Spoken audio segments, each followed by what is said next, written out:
So my name is Sarah Stone Cipher, and I'm the digital missioner at the Center for the Ministry of Teaching, located at Virginia Theological Seminary. And so I'm so excited to be able to join this webinar with Katie Churchwell and Lorenzo Labreja.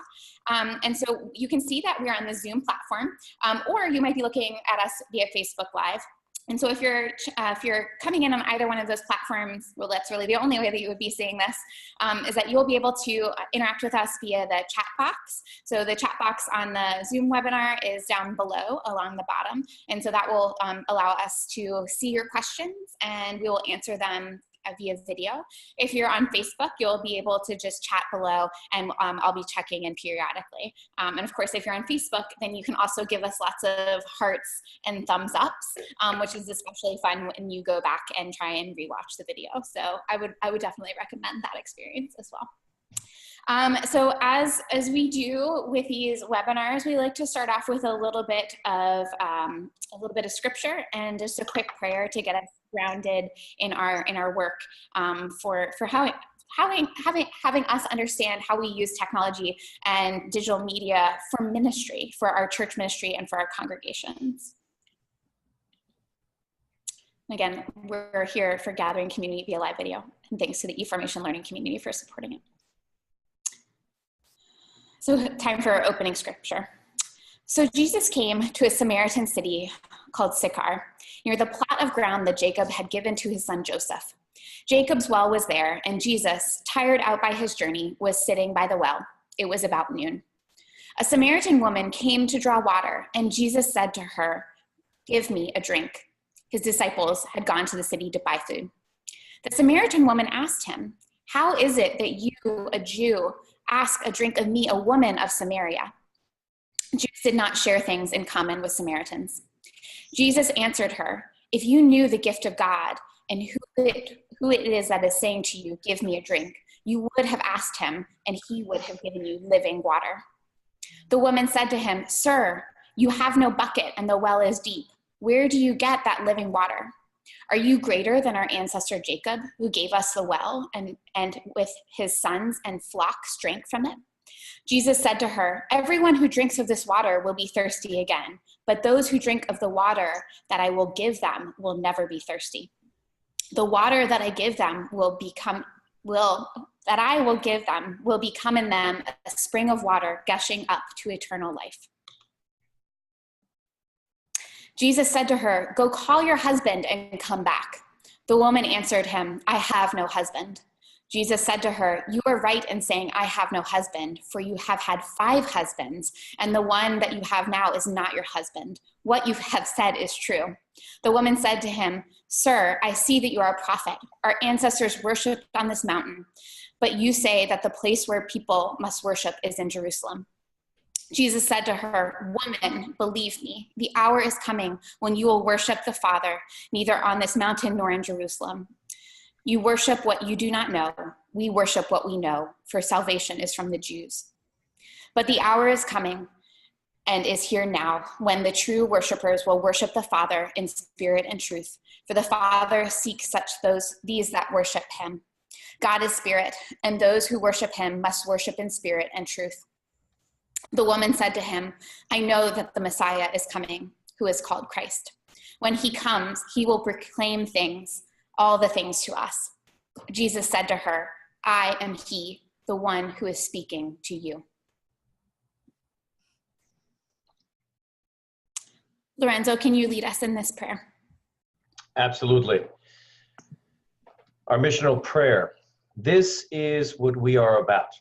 We plant seeds that one day will grow. We water seeds already planted, knowing that they hold future promise. We lay foundations that will need further development. We provide yeast that produces effects beyond our capabilities. We cannot do everything, and there is a sense of liberation in realizing that. This enables us to do something and to do it well. It may be incomplete, but it is a beginning, a step along the way, an opportunity for God's grace to enter and to do the rest. We may never see the end results, but that is the difference between the master builder and the worker. We are workers, not master builders, ministers, not messiahs.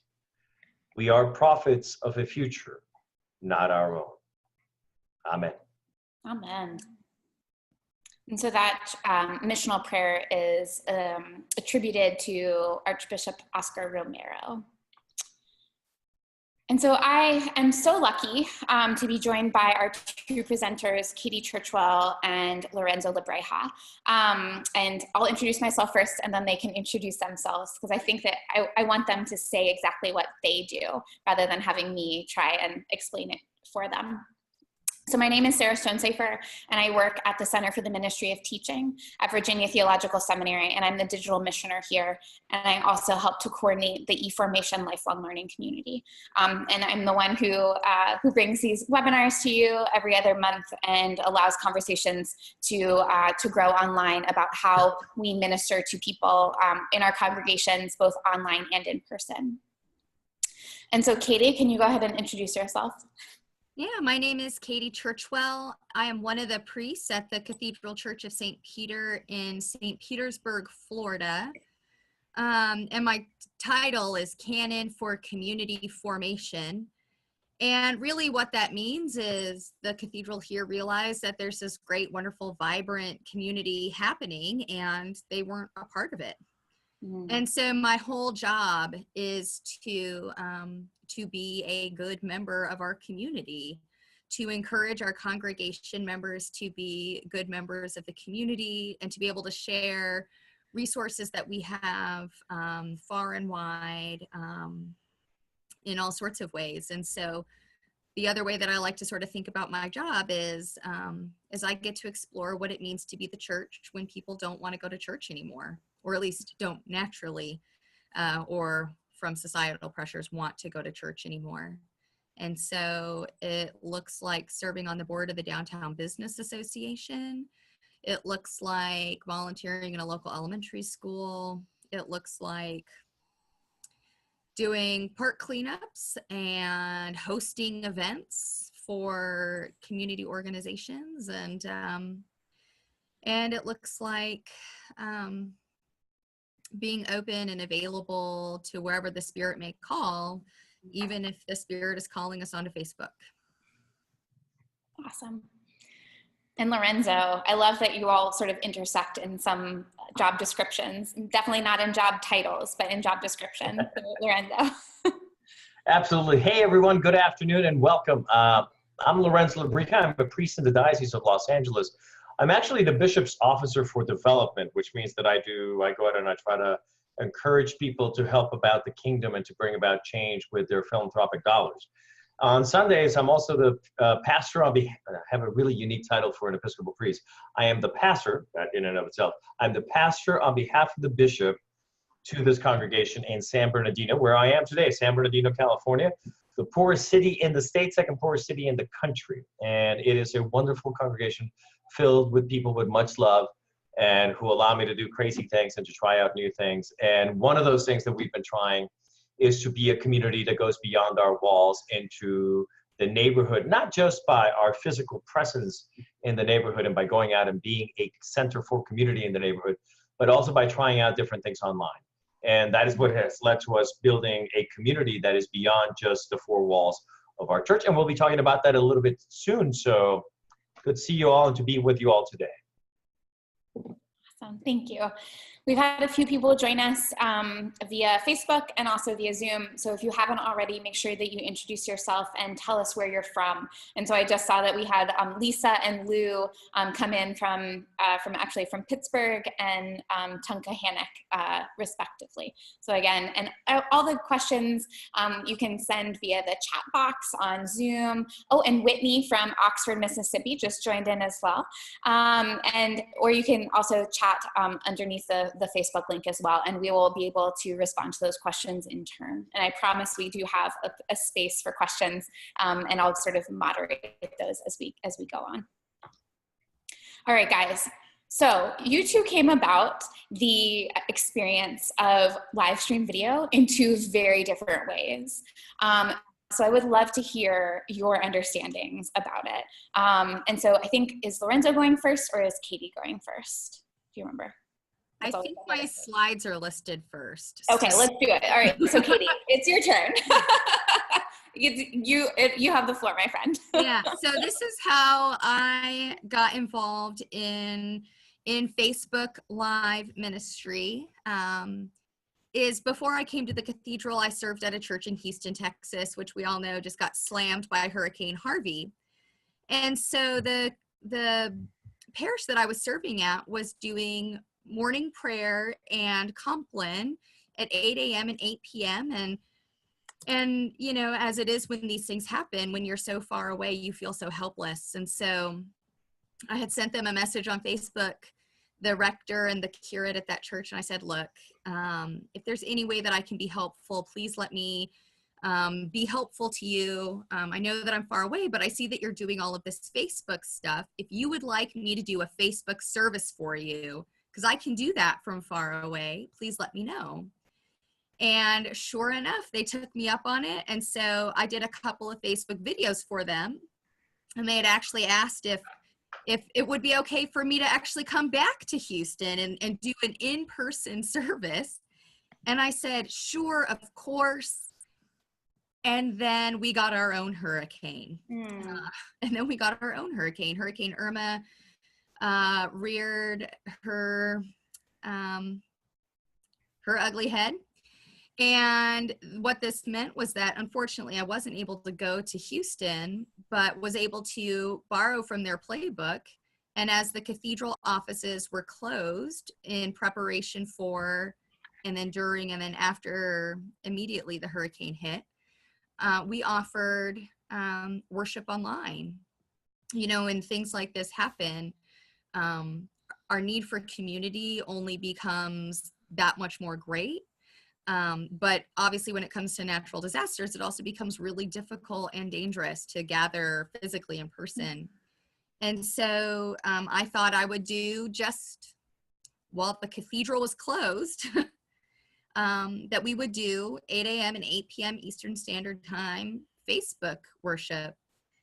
And what actually ended up happening was this really beautiful, wonderful thing where the cathedral offices opened back up and people were still really in need of continuing this community that they had built online. And so, Sarah, if you want to hit the next slide, this is what it looks like. So you'll see, if you look in these are all thumbnails from my very first Facebook Live videos.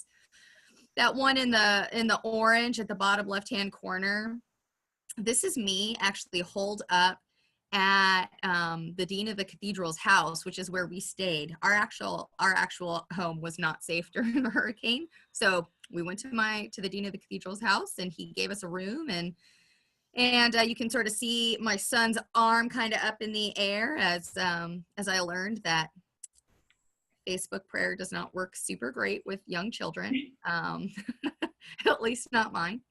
But you'll see that it really was this snapshot of authenticity and vulnerability as you see what it looks like when you don't have power for multiple days and you live in Florida and it's really hot. So what you see is ministry in your gym clothes because it's really hot. You see sort of prayer happening where it can happen when you don't have access to your office, when you don't have access to all of the tips and trades. If you go up to that middle row, you'll see I'm in my car because I did have air conditioning in my car and could actually charge up my electronic devices in there. And then you'll start to see then up at that top row where I've made it back into the cathedral and have continued on. And so, Sarah, you want to hit the next slide? Mm-hmm. So then what you see is what started out as what I would call crisis ministry, shifted into what is now called pop-up prayer, as need for this online community became apparent to continue even when we had our physical space available to us. I realized that an 8 a.m. and an 8 p.m. Time schedule just really wasn't going to work for me. I have young children and I like to go to bed early. So pop-up prayer was born. So what I do is every single day I pop up on Facebook. So oftentimes people comment and say, what time does this happen? I want to make sure I can catch it. And I say, I just pop up. And so that's the pop-up piece, is the time and sort of what we do. So I pop up every single day, and we may do morning prayer or noonday prayer or compline. You may hear a prayer from a resource that I have sitting on my bookshelf. You may hear an extemporaneous prayer. Yes, I am an Episcopalian. I do extemporaneous prayer. It does exist. You may hear a reflection that is born from the comments in our comments section. And so this screenshot that you're seeing right here is from All Saints Day. I was joined on my back patio by my good friend, the Reverend Libby Shannon, who's a Presbyterian minister and chaplain at one of our local colleges. And she and I came together and we prayed. We just prayed. And so, I mean, really, you see her, that's Libby's hand. You see her hand in there. We were never even on this video, you know, other than our voices and our hands. But the prayer came from the intentions that people had placed in the comment section. And we honored those prayers with the lighting of a candle. And it was, it's a good example of how varied pop-up prayer can be, where it can be a full noonday Eucharist Mass service with, you know, with Eucharist and with a sermon. It can look like a 5-minute prayer, and it can look like something as organic and simple as the lighting of candles. And so this is what pop-up prayer is what I would call very intentional, but intentional, authentic, and spur of the moment. It's how the Holy Spirit speaks in that day, from what's happening in our news to what's happening in the lives of my parishioners to what's happening in my very own life. That sets the tone and the message for that time together. Wonderful. Thank you so much for sharing, Katie. And how many times a day do you do pop-up prayer? Is it anywhere from like 1 to 3? We just do one time. Okay, we're supposed to do one time. Here's the truth. If I do it in the morning, I sometimes forget, and then I do it again at night. Okay. So it should just be one time a day, though. Okay. Good to know. Good to know.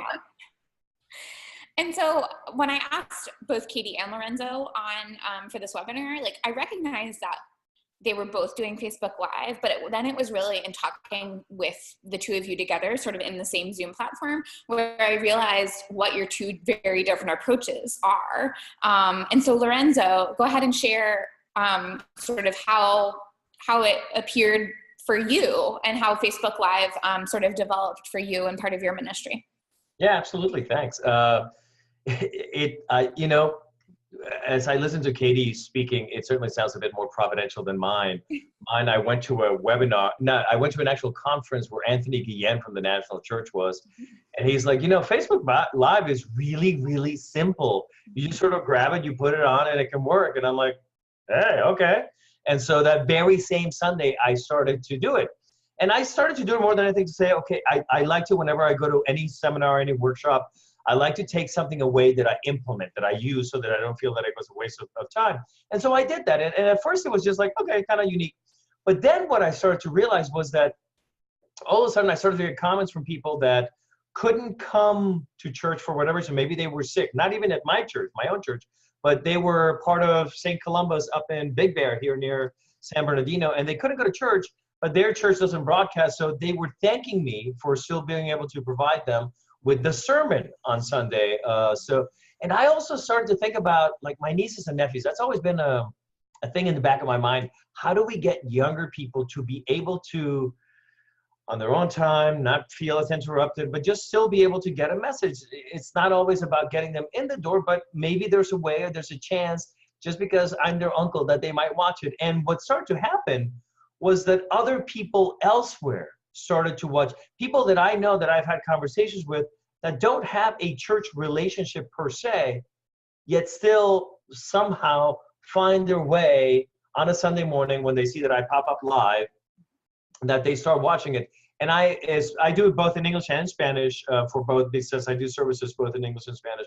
And I just have found that, particularly in like the Southern cone, South America, Central South America, our Spanish service really goes far there on Facebook for people that can't find their way to a nearby Anglican or Episcopal church, but don't want to just go to the nearby, whatever might be near their house, usually some Pentecostal church. So what you're seeing here on the screen is a shot of me this morning, actually today.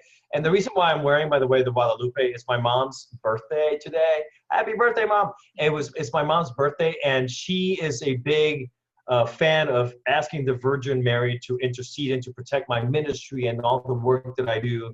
And so I wore that today, even though I know today is a green color. So I don't need to get all the emails saying, "Dear Father Lorenzo, how wrong are you?" I know I'm wrong. So, but I admit it, but this was just for my mother. And this is our Wednesday Mass. And you can see that even though we had 12 people in the church, we had 119 views of the sermon from around, just of people. And yes, and I know what counts as a view on Facebook, but that's not so much what we have to do. This is how I see our ministries, right? When I came out San Bernardino and I was like, okay, Bishop, how do we save the church? It's like, whoa, chill, dude. Your job is not to help or fix the church. Your job is just to be faithful. And I think that this is sort of what this does. We plant the seeds, as our prayer said earlier. We're called upon to be faithful and plant the little seeds. I firmly believe that it is the Spirit of God that will lead people to watch it or not watch it, or get what they need out of it in just that 1 second. Whatever it might be, that's between them and God, and how God works wonderful things. So this was today when I did that, and that's how I ended up getting into it. Then it just sort of started getting bigger and bigger. And then I don't know if I have here the other videos. Is the other screenshot? It's next. So this, for example, I've discovered that people like sort of seeing the behind the scenes of a priest's life. That's really boring, but nonetheless, yeah, right. Thank you, Katie. But people, so two weeks ago, we had our bishop's dinner here in Los Angeles, like our gala dinner, raised $180,000.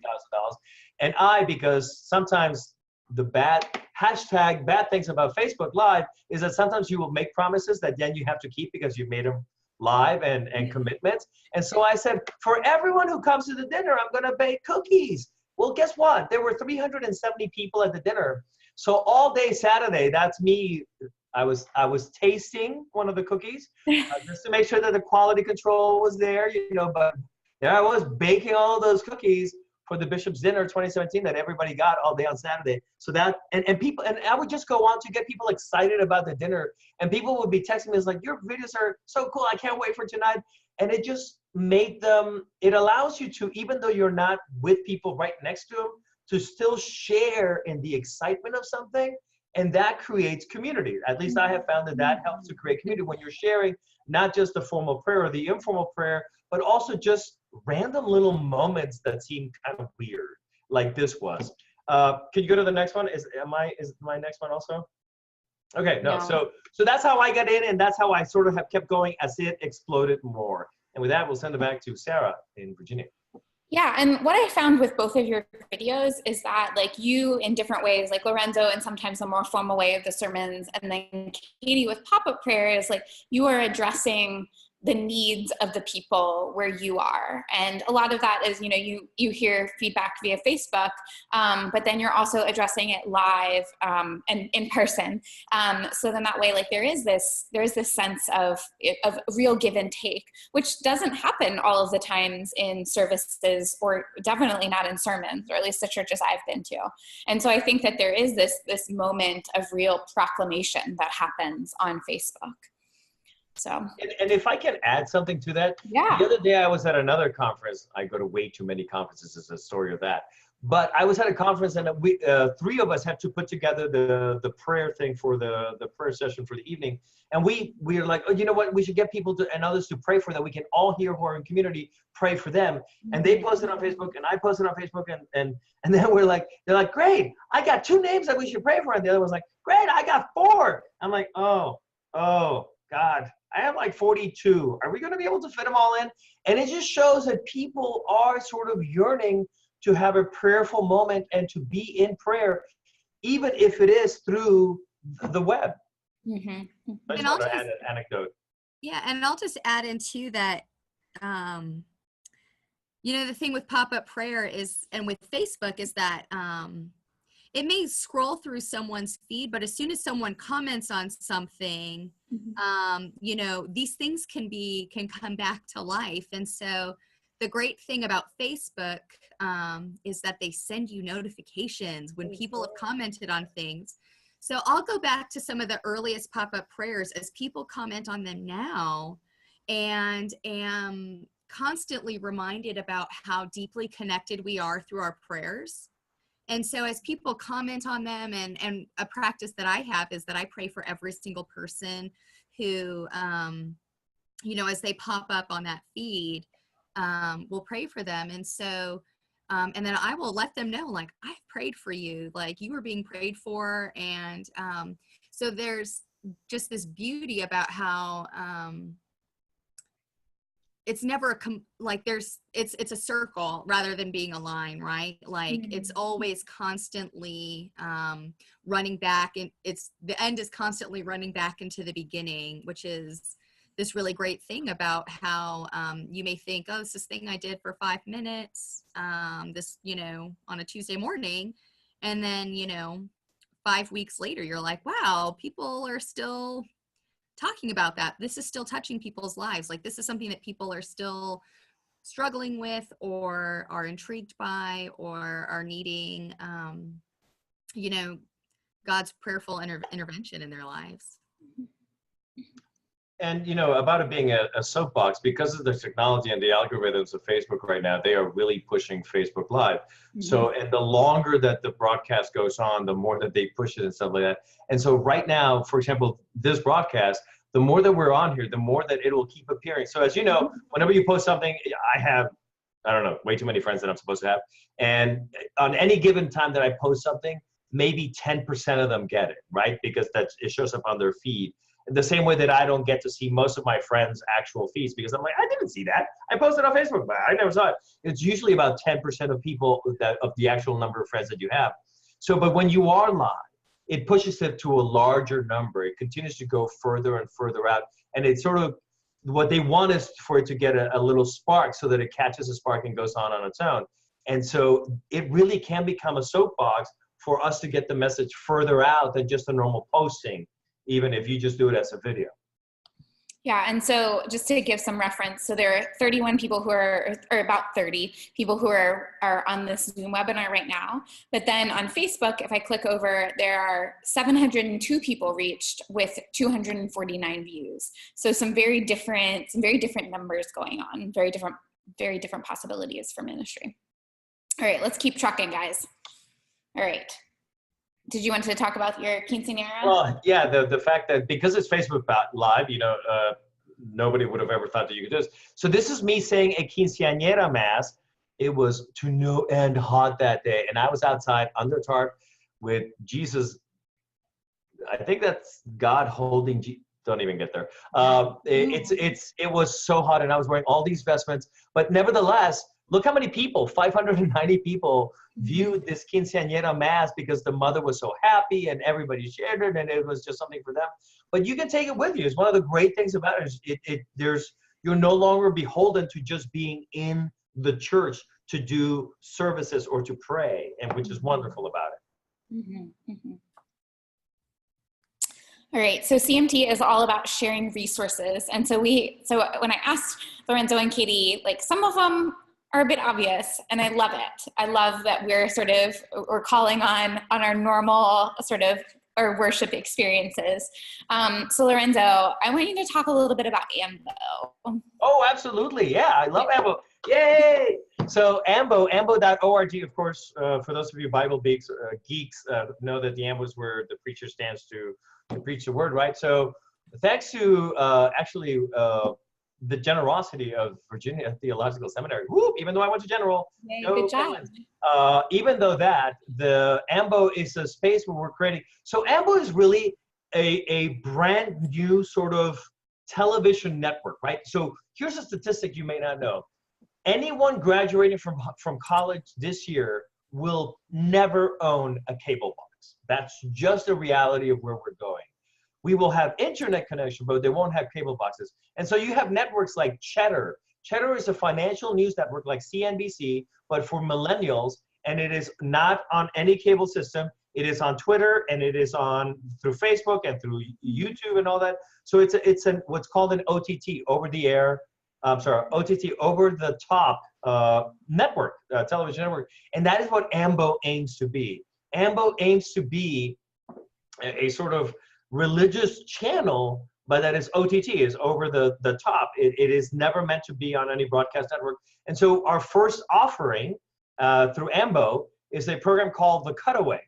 And can you go for a second? Is Nancy next? Is that the next? Yeah, there we are. So this is Nancy doing her, Mother Nancy is a priest here in the diocese, who also does, what we try to do, and she went a little bit long, you can see her video was 3 minutes and 55 seconds. We try to keep it to about 3 minutes. And what we do is we do a really short sermon of the Sunday's gospel, and we cut in, sort of like if you ever watch Family Guy or something where they do cutaways, like, that reminds me of a time of, and they do that sort of like that. So I'll bring up my cat or something like that, and they drop in little images of cute little kittens doing things. It's just meant to keep your interest as you're telling the story. And by making them short and compact, it sort of allows people to say, like, well, I can invest 3 minutes. That's not too much of my time. And by doing so many cutaways so quickly, it sort of keeps their interest, because they probably have like ADD like I do, that they want to move quickly. But here's Mother Nancy. This we posted on Saturday, because I was on retreat until Friday.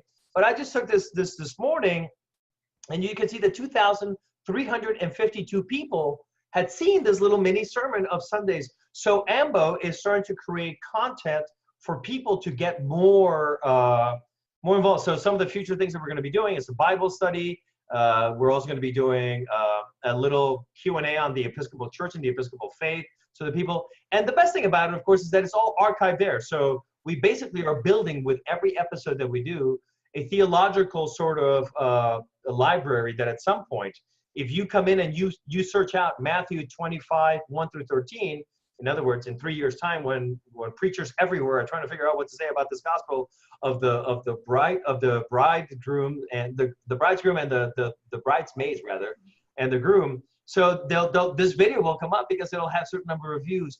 And again, it just sort of started to catch fire. Our first video, I think, got, I don't know, 150 views. And now we're reaching 2,300 people per week with it. And this is just season 1 of it. So that's what AMBO does. So that's the resource. I encourage you all to go to ambo.org. It basically just takes you to our Facebook page. It's not really much anything else. And where you can subscribe and make sure you get notifications when we post new videos. And then I encourage you to share them. They're kind of cool. They're supposed to be fun. And if any of you want to participate, you'll see my contact there at the end. But you can reach me so that we can, all we need is your raw video, and we can drop in the cutaways and all that. But anyways, that's later. So that's a resource that I hope you'll use. And also, if you happen to be a priest and you wake up on Sunday morning, you're like, oh, I'm preaching today, at least you'll have a 3-minute head start on what a sermon could look like for you. So but you can go back now to the other resources. Say again? I said if you slow talk it, it could be 5 minutes. That's right. Not everybody speaks as fast as you and Nancy do. So Katie, I love what you shared for your resources. I know my resources were the Book of Common Prayer and the Bible. Like, y'all, there's some top-notch content in those 2 places.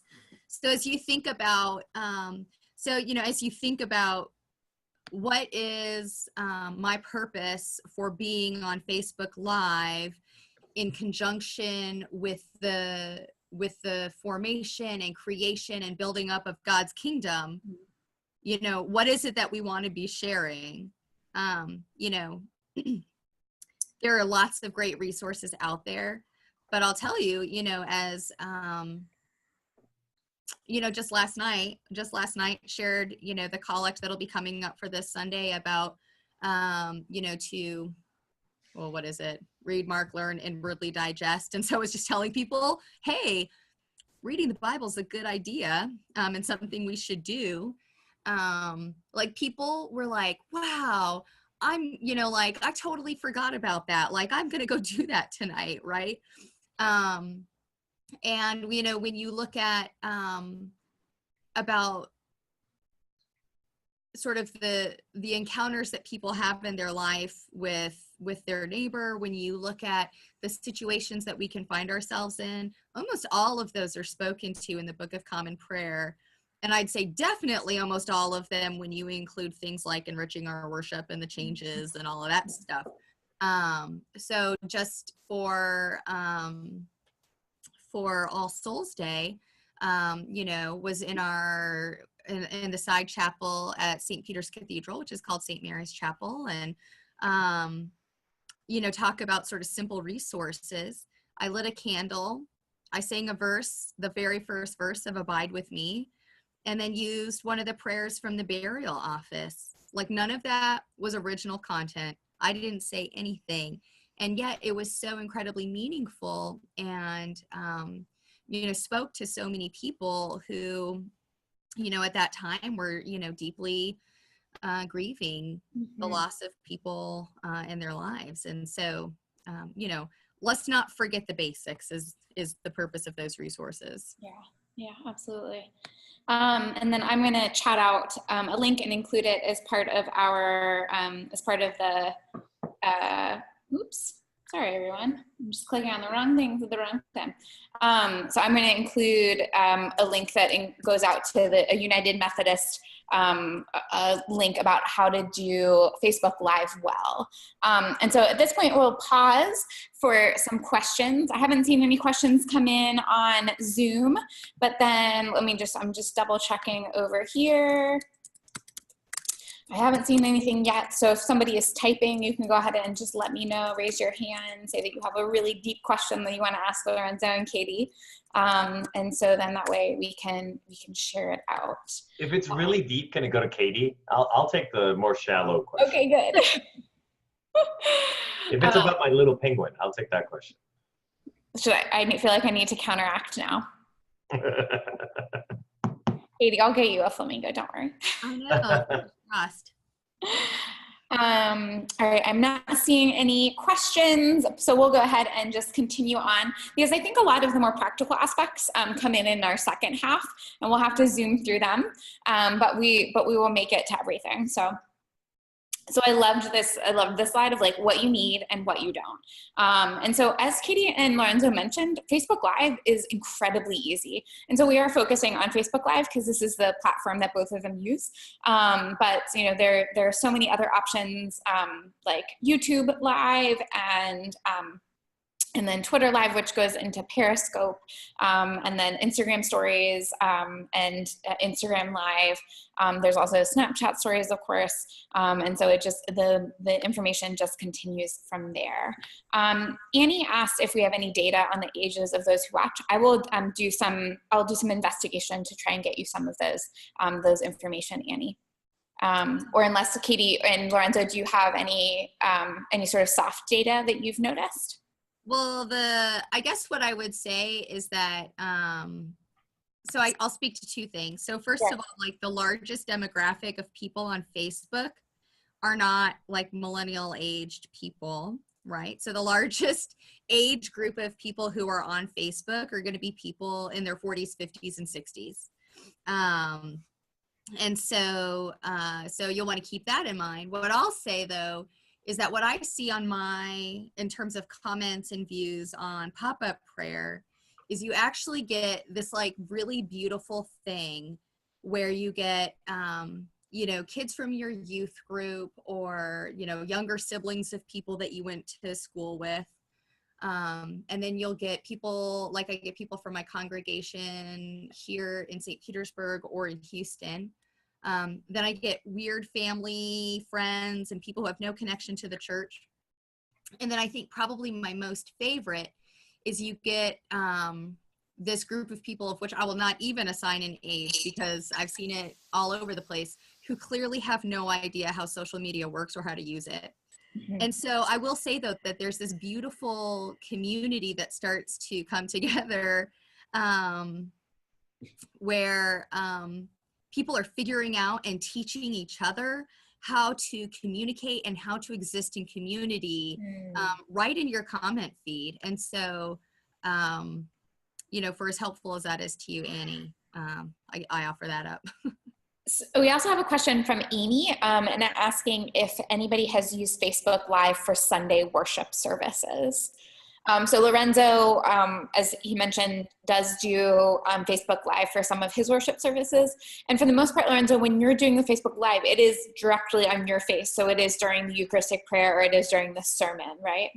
Yeah, and well, actually, the daily service, when I do daily service either here in San Bernardino or at the cathedral in Los Angeles, I put it really close. In fact, I don't even have a stand in Los Angeles, so I just literally put it on one of the candles. And I've actually gotten the approval from my bishop, because as this sometimes happens, you know, you do daily service and you don't have someone that's there when the time is. And my bishop has given me the approval to do the service as long as one person is watching on Facebook. You're no longer doing it. You know, we don't do we don't do mass by ourselves, Eucharist by ourselves. So as long as someone is there and watching, that is fine. That is a legit way of doing it. So yeah, but when I do that, when I'm doing the daily service, I do the whole service in front of the camera. The only time that you will not see me is when I go to the front of the altar to commune people. Outside of that, I am the whole thing. I am at the camera, and it's important to always, every once in a while, look at the camera itself. It took me a while to figure out where it was on the Facebook thing, but you know, where for the longest time, I thought it was down here by the button that's over here. Anyways, so to make sure you look, because people they notice that. It's like when you notice whether I'm looking right now at the question or whether I'm looking at you directly, you can tell, and that makes a difference for people which one you are doing. So every once in a while, just look up and look people in the eye. And what I love about Lorenzo's sermon videos, unlike a lot of the sermon videos I've watched, is that you know, his face is like right here, like it is right there, which like is slightly off-putting when you first watch it. But if you're watching on your phone, it's tiny enough, it's totally fine. But what I like about it is that it's not, you know, the very, very, very far preacher and then like a row of pews and then the camera. And so I like that it is right there, and it's like so close that that like nobody would ever get that close to Lorenzo or anybody while they're preaching. I'm invading your personal space. It's true. And so I think that there's like that, I think that's that intimacy. So there are quite a few questions going on. I don't know if you all have seen those. Do you do anything geared to children or teens or mothers with babies who cannot come to church? I have seen a teen Compline. Katie, was that from your church or was that from Alan? It's Alan. Okay. Yeah. So on Wednesday evenings at St. Mary's Episcopal Church in Cypress, Texas, that church does 8 a.m. and 8 p.m. still on Facebook Live. And on Wednesday evenings is when they have their youth group. And so their youth group brings Compline for that service. So one thing that I'll say that we do is that we, through Boxcast, which is how we record our Sunday services, you can hook up your Boxcast to Facebook Live. So like our Sunday services are streamed live on Facebook through Boxcast. What I always do is I then share that link on my personal Facebook page. So that's my pop-up prayer on Sundays, is I'm just sharing a Sunday service.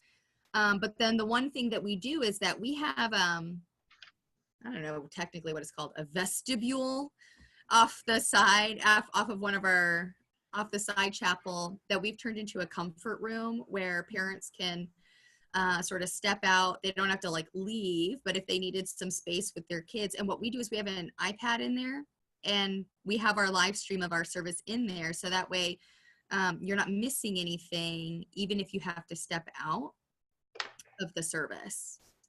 So it's still all there. And which is not, I don't think really, maybe Sandra, what you were talking about things geared to children or teens or mothers with babies who cannot come to church, but sort of some of the work that we've done toward that. And then Lisa said that there's a significant portion of videos that are watched with sound off. Do you ever go back and caption your videos? And if so, what is the best method you found to do that? I know that I believe that Facebook might actually automatically provide some captioning, but it doesn't do it for the live videos automatically. So you would have to, I don't know if any of you have had experience with this. I just Googled it and yes. It looks pretty easy. Yeah, and like YouTube does it automatically as well. I think part of the advantage of the Facebook Live, and this is when we were talking about algorithms that Facebook Live, Facebook is really pushing live streamed video, is that it would actually, it would open it up to a wider audience, but at the same time it would lose some of the algorithm if you then reposted it with the captions themselves. So it's sort of like an if this then that situation that, you know, might be a little bit difficult. And so I know that with YouTube, you can have it done automatically, and then you can actually go in and edit it yourself as well. And those of course can be embedded within Facebook. And then a good theoretical question for Lorenzo and Katie. How open are your Facebook pages in terms of admins and how other people can post or comment? Our church page seems pretty locked down and only used as a broadcast medium. The group who managed the page is worried about things being unmanageable if the pages were more open. So my sort of, yeah, Lorenzo, are you ready? From every, even when I was in seminary, and it was just the starting days of people starting to put stuff on Facebook, there has always been this immense fear that people are just going to go on there and somehow start putting bad words, or I don't know what the fear is, quite honestly. All of my stuff is completely open for people to, I don't let people post to my page, but all the comments are open. And if I happen to be going through it and I see a comment that's totally unrelated, i.e. someone is spamming and trying to sell a movie or something that's, you know, it's not related to the content, then I just delete that. But that's happened maybe twice. Generally all the comments that I've gotten are amen, thank you, or hello from Guayaquil, Ecuador, or whatever it might be. But I have never. So both Lorenzo and Katie most of the time post from their own personal page. So they're from their own personal profile. But I know that Katie and Lorenzo, I think that every once in a while you share it out to from your church's Facebook page. Is that right? From the cathedral or from San Bernardino's Facebook? I always start on my personal page, and then I always share it to the cathedral's page, just to make sure that, you know, I guess widening the footprint, right? Yep. Yeah, I do the same. I post it and then I immediately share it both to my I have like a page, like a fan page. I don't know, it's not a fan page, but you know what I mean. It's a more public. It's a fan page, Lorenzo. It's okay. You don't have to ask to be my friend page. And then I also share it on that. And also I start tagging people that I think could also share with their friends. So that, again, as Katie was saying, to widen the network, to make it broader. Now, what I'll say is that I had a slightly different experience than Lorenzo, is that about every 3 pop-up prayers, somebody comments something inappropriate on one of my prayers that mainly has to do with the fact that I'm a woman. So what I do, though, is I just delete those comments and I say a prayer for them, that they would perhaps have a more expansive idea of what God's creation could be, and how to treat people with respect. But what I would say, though, is that has never reflected poorly upon me. Like no one has ever said, oh, geez, Katie, you know, I can't believe somebody said that on there, and we hold you responsible for that. But what I will say that I think,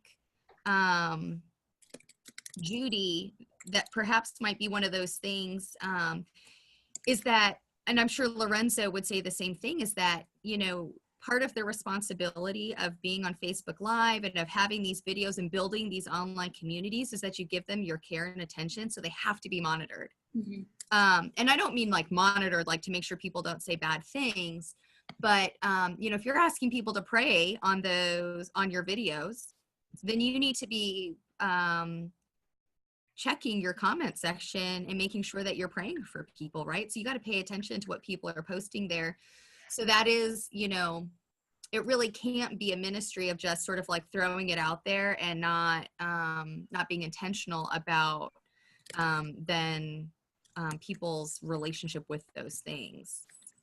And that's a big difference to Judy's point of it being a broadcast medium. You know, it's supposed to be an interactive sort of ability for you. So as Katie was saying, if you say you're going to pray for people and you never go back and you never click on like on any of their comments, or if you don't interact with your audience, then they're basically watching something on television that doesn't matter to them, and you don't matter to them, and you're showing them that they don't matter to you. So what you want to do is be able to interact with them as much as you can and share with them and say thank you, or send them comments, or if they say something that really touches you, you know, respond back. Sometimes I've had somebody will say something, or somebody will send me a private message, because I also allow them to do that. And I've had conversations of something they don't want to talk about, even in the comment section itself.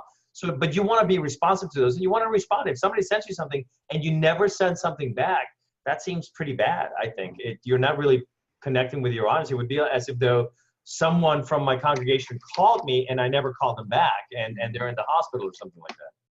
Yeah, and I would recommend that if people are worried about giving out the password, anybody individually, as Katie and Lorenzo do, can broadcast on Facebook Live. So they could, you know, if they decided that they liked their view of the church from the balcony the best and not from the front row, they could Facebook Live from there. And then if the church really liked it and realized that it looks good and reflects well on their community, they could repost it as well. So there is this sense of like everyone can share out what is happening, which is both evangelism, because, you know, that individual person will reach a different audience than the church itself. And in turn, and it allows people to share their stories too. And there's real ownership of the faith community in that way. All right, we got to power through, guys. Can we do it? Yeah. We can do it. All right, what we need and what we don't. Personal Facebook page. We talked about this. Do we need anything else? So Katie and Lorenzo both go a lot from their personal Facebook page, because then that way they're growing that more intimate relationship with all of those different people. Although Lorenzo has almost 5,000 friends, so that's a little bit debatable. So Katie and Lorenzo both have very different setups. So go ahead and take over. I won't speak for you. So I have a work phone and a personal phone. And so I often use both of them, but mainly because my Book of Common Prayer and my Bible that I most often use are apps on my phone. And so I'll often have one that I'm recording from, and then another one that I have my resources on. And from there I can share directly and do things like that. But like, again, helpful, not necessary. And I've recently just picked up a tripod that's specific for an iPhone, but mainly because we started recording this adult formation series called Restoring Respect, a Civic Conversation. And they're 2 hours long. No one wants to hold their phone for 2 hours. So I got a tripod because I learned the hard way the first time that 2 hours is a really long time to hold your phone.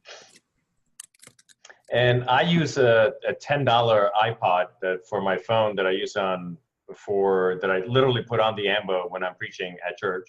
Or like I said, you can, at the cathedral, I just put it on the candle, on the side of the candle to hold up the phone. Just make sure, of course, that you're holding the phone this way, not this way. I've done that bad thing. And other than that, I just have one phone. I have everything is on this. This is my television studio.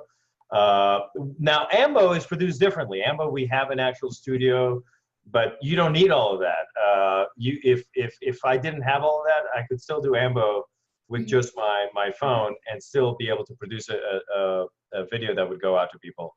And you can even edit on your phone now. There are edit software so you can do special effects and everything. So theoretically, if I didn't have other people who were helping me with this, I mean, I do have a full-time job outside of this. But if it weren't for the fact that an editor was looking at it, it would probably be best for me just to do it here because I'd be able to just do it when I have a moment rather than sitting down and doing it. So, but just one phone is good enough for me. That's. Yeah, and I only use both of mine because for some reason I have to, so. You see, you can take it on the road. That was me doing our Bible study, and I was live in downtown Miami. And I was as you can see by the hat, I was attending a Facebook conference. Woohoo! Whoa. Yeah. Say, that's a power move, Lorenzo. So I loved this option that Lorenzo proposed, and this would be where you probably would need, if you were recording, you would need double phones, but otherwise. Yeah, so let me, so when I'm doing AMBO, and I will show you here, this is sort of what it looks like on the screen, right? This is what I'm looking at. Yeah, map parallel attendance, and then it starts the countdown for me to do and it usually goes a little bit faster than that. But you can actually set the app for the length of time that you want to record. So if you want to do this over 5 minutes, it's going to slow it down. If you want to do it in 2 minutes, it's going to go much faster. And so you can see it's a reflective, but there, absolutely. In fact, it's the very definition of faith, believing in something you can't absolutely prove. Well then, so anyway, so that's, it's a wonderful app. And the best thing about it is you can't see it here, but the camera's right there. So theoretically, I could use it and be looking at my phone and reading, and you wouldn't, it'd be like if I had it right here, it would be really close. So it looks like I'm looking at you, but I'm actually reading down here, and it makes it, so if you're gonna do a prepared statement where you're not doing it off the cuff, or you just wanna be reminded of something that you need to say, for $10, it's a great app to have. Nice, nice. All right. This is my Bible study. Hey, look familiar? Hey, look at that. It was colder, obviously, that day, and I still look cold. But this is the Bible study that's coming back, our 12-minute Bible study, which was just live. And unlike pop-up, this was actually at a specific time. This was at 4:30 Pacific time and 4:45 Pacific time, and it was 12 minutes. So I would do it in English, and then I would do it in Spanish. And people actually showed up to be part of it. And as you can see, this one got 393 views of people just showing up and being part of a Bible study. And they would ask me questions sometimes while I was in the middle of something, like, well, why is that? And I'm like, well, I don't know. Do I look like a Bible scholar? No, I would try to answer their questions as best as I could. But again, and this, by the way, is using the webcam. This is the webcam here. So again, it allows it, so easy to do it when you have a webcam there. And I would hold up my samples to, so this is what that looks like, and instead of graphics or anything. And people like that. People like the sort of low production value of it, and that I would just, and it's what you get when I'm doing my Facebook Live Bible study is Father Lorenzo at his purest. There's no script, there's no nothing. There's things that I want to cover, but you're going to get my dumb jokes, my puns, everything about who I am sort of reflects in those. And I think that's why people liked it. And that's, I think, something else too. Don't try to be someone you're not when you're on camera. Don't try to do, hello, this is Father Lorenzo, and this is Moscow. You know, just be yourself and try to just convey that personality that people know and like, and that's why they're your friends, through the camera as well. All right, some tips. I feel like we've talked about some of these. And I think we keep on hitting of that, like, it's good to have your face close to you because the intimacy is really important. The delay we didn't talk about yet. Have either of you sort of had a blip in the delays?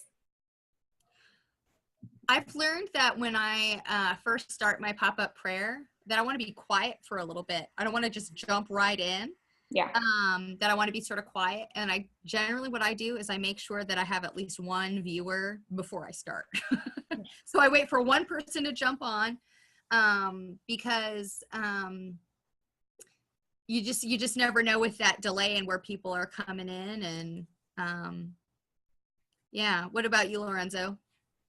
For me, I tend, the moment that it says that we're live, I tend to go, but it has happened that I have finished and you know, I'm on Facebook broadcasting live and I finished my Bible study or something, and I see the end of myself speaking. It's like, well, no wonder nobody was asking me questions. They're 10 seconds behind me.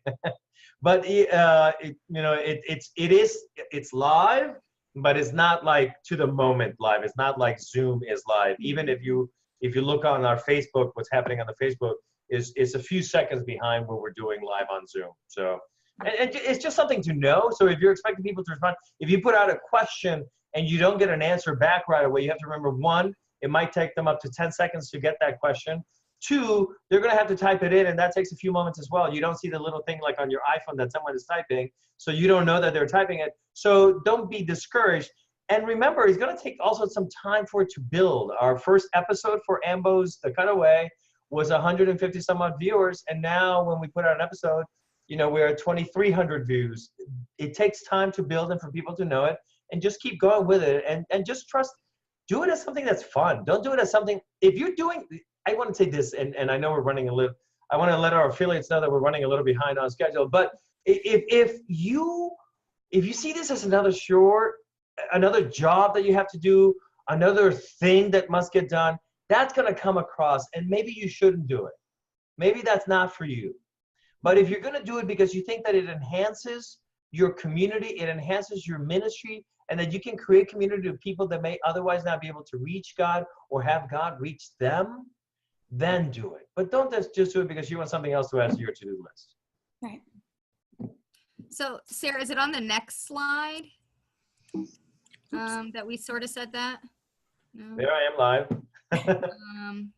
Well, I think one of the things that we had talked about before is that, like, this might be like the new hip thing to do, but that doesn't mean that everyone has to do the new hip thing. Mm-hmm. So, like, I would do some like prayerful discernment about, is this the type of thing that I'm supposed to be doing? Is this what God is calling me to do? Because it may not be. Right.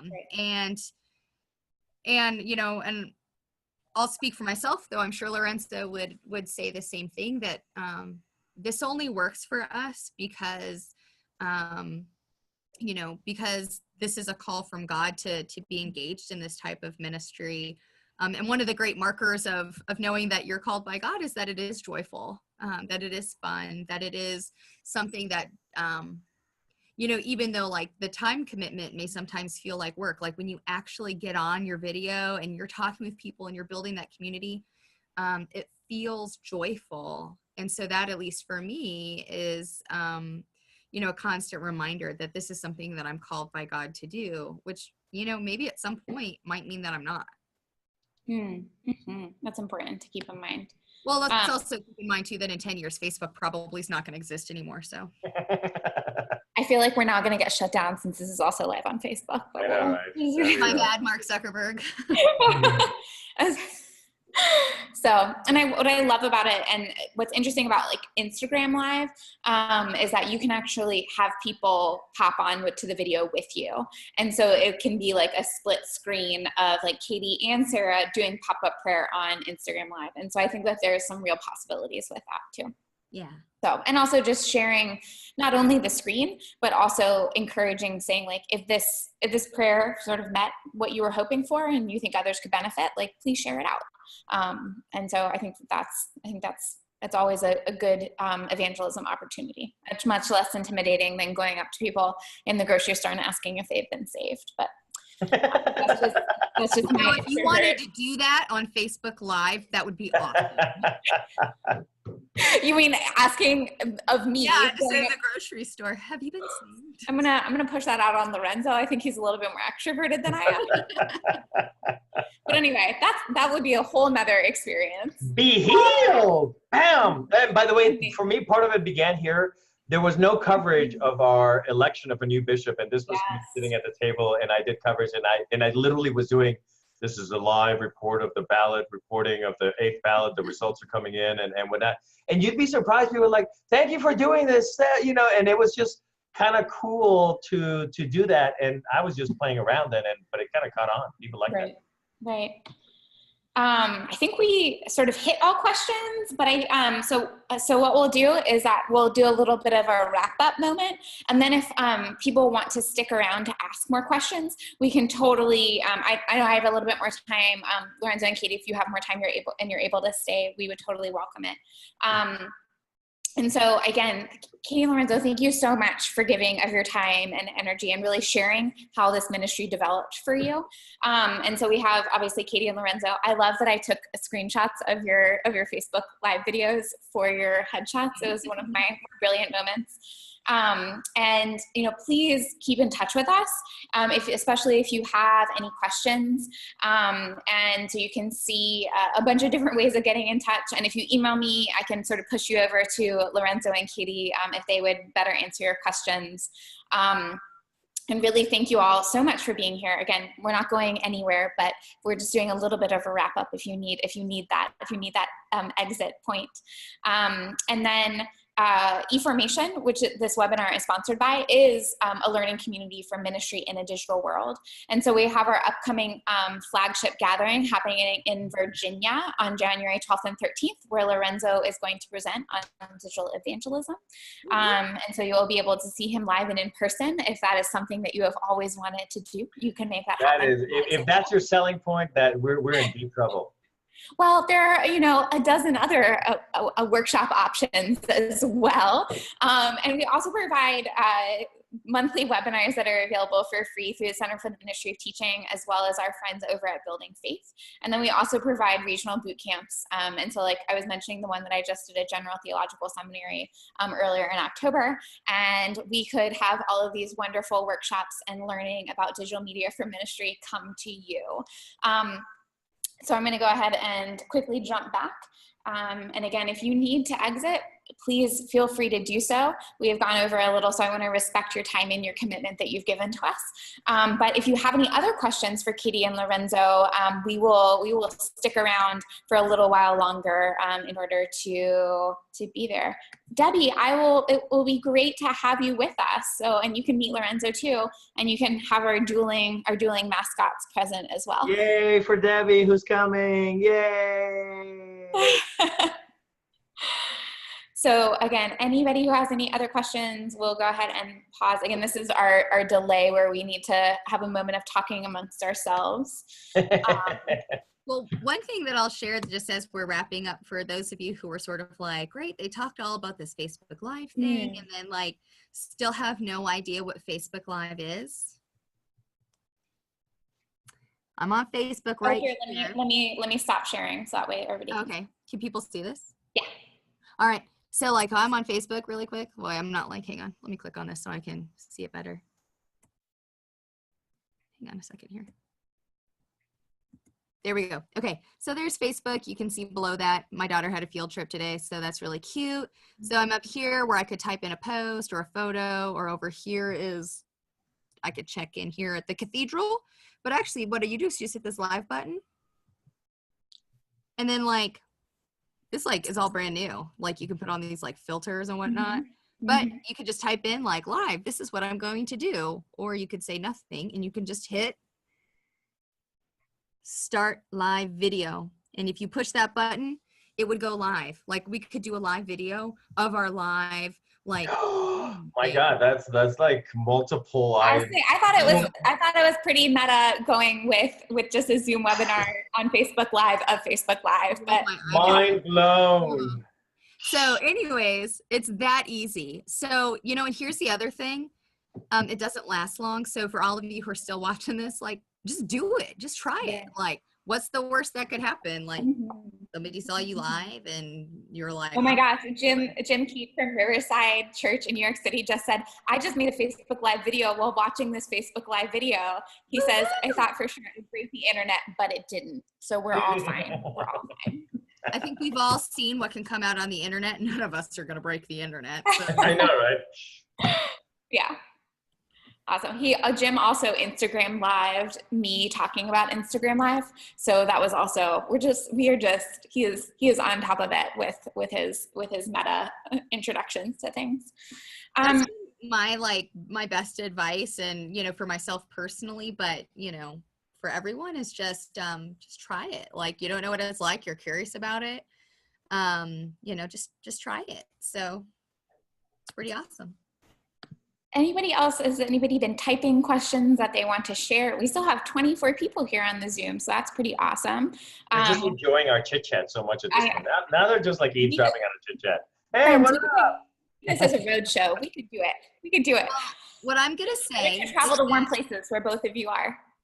In 2 minutes after we stop this, I'm gonna do pop-up prayer. So if anyone who's watching this who has not seen a pop-up prayer, Sarah and Lorenzo, I would invite you to share that pop-up prayer to like CT or wherever, so that way people can sort of find it more easily and just jump in on a pop-up prayer and see what it's like. And I have to say, I think Vicki Ix from up in New England took advantage of the Facebook Live push, and she did it. And she said, live tests got lots of likes from friends. So personal courage and a willingness to look goofy. And I think that that's exactly what it is that you're sort of letting people in, and in the most, in the way that, I knew where Lorenzo was based off of his background, because I had been there before as part of Bible study, and I had sort of entered into his living room, for lack of a better phrase. But yeah, so I think that we're all good. So Lorenzo and Katie, thank you again so much for joining us. And it is amazing how you all sort of stumbled into Facebook Live and into this really changing ministry, both for you and your vocations, as well as for people who watch you. So thank you again for joining us. So Yay! Thank you. wonderful. Success for everyone. Success for the little